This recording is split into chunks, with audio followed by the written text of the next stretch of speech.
Hello guys, welcome to my channel. ഇന്ന് നമ്മുടെ ഇഡ്ലിക്കട റിലീസായിട്ടുണ്ട്. അപ്പം ആ മൂവി റിവ്യൂ ആയിട്ടാണ് ഞാൻ വന്നിട്ടുള്ളത്. അതുമാത്രമല്ല, ഇതായിരിക്കും നമ്മുടെ ചാനലിലെ ഫസ്റ്റ് മൂവി റിവ്യൂ.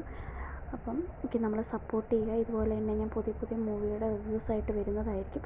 നമുക്കിനി മൂവിയിലോട്ട് കിടക്കാം. ധനുഷ് സാറാണ് നമ്മുടെ ഇതിൽ ഹീറോ.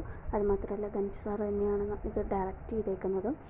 മൂവി ഒരു ഫാമിലി ആയിട്ട് പോയിരുന്ന് കാണാൻ പറ്റുന്നൊരു മൂവിയാണ്. ഫ്രണ്ട്സൊക്കെ ആയിട്ട് പോയി കഴിഞ്ഞാൽ ചിലപ്പോൾ ലാഗ് അടിക്കാനൊക്കെ ചാൻസ് ഉണ്ട്. ഞാൻ ഈ മൂവിൻ്റെ പോസിറ്റീവ് സൈഡ് ഫസ്റ്റ് പറയാം. എൻ്റെ മ്യൂസിക് അടിപൊളിയാണ്. പിന്നെ അതുപോലെ തന്നെ ധനുഷ് സാറിൻ്റെ ആക്ടിങ് അടിപൊളിയായിട്ടുണ്ട്. അതായത് ഭയങ്കര റിയലിസ്റ്റിക്കായിട്ടായിരിക്കും ആളുടെ ആക്ടിങ് ഒക്കെ.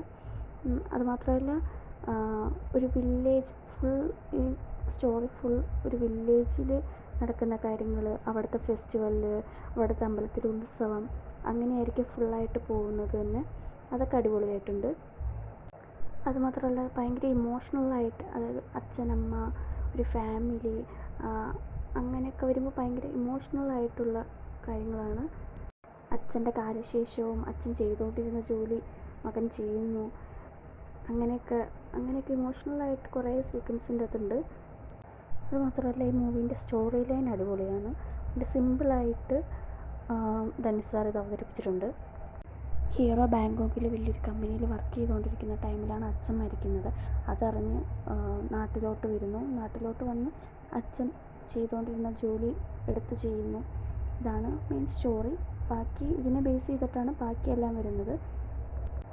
നെക്സ്റ്റ് എനിക്ക് പറയാനുള്ളത്, എൻ്റെ ഹീറോയിൻ നിത്യ മേനോനാണ്. അതറിയാലോ. എനിക്ക് തിരുച്ചിറ്റമ്പലം ഒക്കെ കണ്ടിട്ട് ഇത് കാണുമ്പം അതിൽ വർക്കൗട്ടായ കെമിസ്ട്രിയുടെ അത്രയൊന്നും എനിക്ക് ഹീറോയിൻ ആയിട്ടുള്ള കെമിസ്ട്രി വർക്കൗട്ടായതുപോലെ തോന്നിയില്ല. ചിലപ്പോൾ എനിക്ക് തോന്നിയതായിരിക്കാം. എനിക്ക് അത്രയും പെർഫെക്റ്റ് ആയതുപോലെയൊന്നും തോന്നിയിട്ടില്ല. ഞാൻ പറഞ്ഞില്ല ഇതൊരു എമോഷണൽ മൂവിയാണെന്ന്. അത് എങ്ങനെ മനസ്സിലാക്കാമെന്ന് വെച്ച് കഴിഞ്ഞാൽ, നമ്മൾ ഈ മൂവി കാണുമ്പോൾ 2-3 സീനൊക്കെ കണ്ടു കഴിഞ്ഞിട്ടുണ്ടെങ്കിൽ നമ്മൾ തന്നെ അറിയാതെ കണ്ണ് നിറഞ്ഞു പോകുന്ന സീൻസൊക്കെ ഉണ്ട്. ഞാൻ ഈ മൂവീൻ്റെ പോസിറ്റീവ് സൈഡ് പറഞ്ഞു. ഇനി ഇതിൻ്റെ നെഗറ്റീവ് നോക്കാം. നെഗറ്റീവിൽ ഫസ്റ്റ് തന്നെ പറയുന്നത്, ഈ മൂവി ഭയങ്കര ലാഗായിട്ടാണ് കൊണ്ടുവന്നത്. ഭയങ്കര ലാഗായിട്ടാണ് കൊണ്ടുവന്നത്. അതിലും സെക്കൻഡ് ഹാഫൊക്കെ കഴിഞ്ഞ് കഴിഞ്ഞിട്ടുണ്ടെങ്കിൽ സിനിമ ഇതുവരെ കഴിഞ്ഞില്ലേ എന്ന് വരെയൊക്കെ നമുക്ക് തോന്നിപ്പോവും. അത് മെയിനായിട്ട് കാരണം നമ്മുടെ വില്ലൻ അരുൺ വിജയാണ്. അരുൺ വിജയിൻ്റെ ബാക്ക്ഗ്രൗണ്ട്, ആ ഒരു സ്റ്റോറി സെക്കൻഡ് ഹാഫിൽ അത് വരുന്നു. പിന്നെ സമുദ്രക്കനീൻ്റെ വെഞ്ചൻസ്, അതൊക്കെ വരുമ്പോഴേക്കും മൂവി ഭയങ്കര ലാഗായിട്ട് സ്റ്റോറി വേറെ എവിടേക്കോ പോയി നിൽക്കുന്ന പോലെ തോന്നുന്നുണ്ട്. ഇതൊക്കെയാണ് മെയിനായിട്ട് മൂവിയിലുള്ളത്. ഓവറോൾ പറയുവാണെങ്കിൽ ആവറേജ് മൂവിയാണ്. കുഴപ്പമില്ല, വൺ ടൈമൊക്കെ കണ്ടിരിക്കാൻ പറ്റുന്നൊരു മൂവിയാണ്. ഓവർ എക്സ്പെക്റ്റേഷൻസ് ഒന്നും വേണ്ട. ജസ്റ്റ് ഒരു ആവറേജ് മൂവി, ഫാമിലിയൊക്കെ ആയിട്ട് പോയിട്ട് ഒരു വൺ ടൈം കാണാൻ പറ്റുന്ന മൂവി ആയിരിക്കും.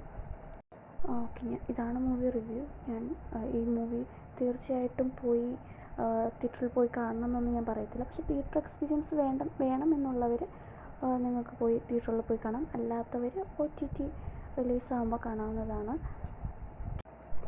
റിവ്യൂ ഇഷ്ടപ്പെട്ട് കഴിഞ്ഞിട്ടുണ്ടെങ്കിൽ ലൈക്ക് ചെയ്യുക, സബ്സ്ക്രൈബ് ചെയ്യുക, സപ്പോർട്ട് ചെയ്യുക.